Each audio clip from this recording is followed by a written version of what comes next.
Good afternoon. My name is Logan Seitz, and today I'm going to be talking about emails and some effective tips on how to increase your emailing skills and writing messages in general. So, basically, knowing how to write an efficient email that gets to the point but still gets your point across is extremely important, not just in the workplace, but also just in day to day life. Um, One of the first points I want to make is, if you are in a position where you need to message or email a supervisor, a manager, or your boss, you need to understand different tactics and tips to use that's going to make them still respect you after the email and understand what you're trying to say. Um, some of these tips consist of, maintaining a not necessarily short, but an email that gets straight to the point. Nobody wants to read an email that's filled with a bunch of filler and different questions and stuff that don't really pertain to the point that you're trying to make. So you want to make sure that you're staying on topic and you're not asking a bunch of different questions and the email is just all over the place, because nobody wants to read that. And chances are, if you're messaging a boss or somebody that gets a lot of emails throughout the day and is super busy, if they open your email and you don't even have a subject and it's just a big block of text, chances are they're not going to read that or respond to you. So you want to make sure that you're maintaining spaces in between the different lines of text.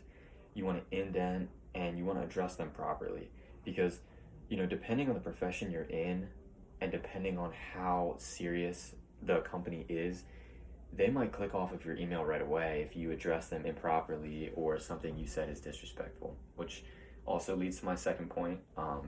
When you're writing an email, you want to be sure that you're aware of that person's background and that person's culture.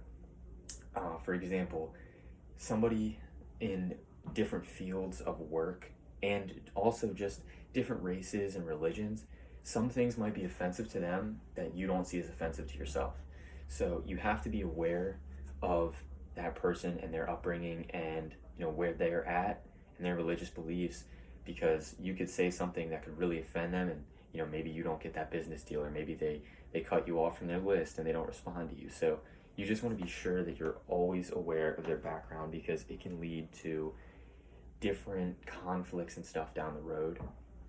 My third point is the difference between a good and a bad email. So I have this handout right here, and basically the top part is what a good email looks like. So it indents right there, and there's spaces, it's spaced out, it's only 3 lines, it's not a huge block of text, and it ends with a thank you or sincerely and then your name.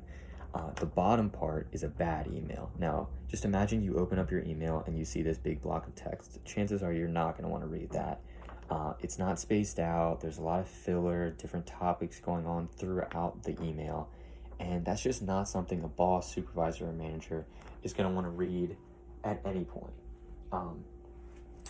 The University of North Carolina said if you would hesitate to say something to someone's face, definitely don't say it in an email, and I totally agree with that. That also goes along with that handout right there.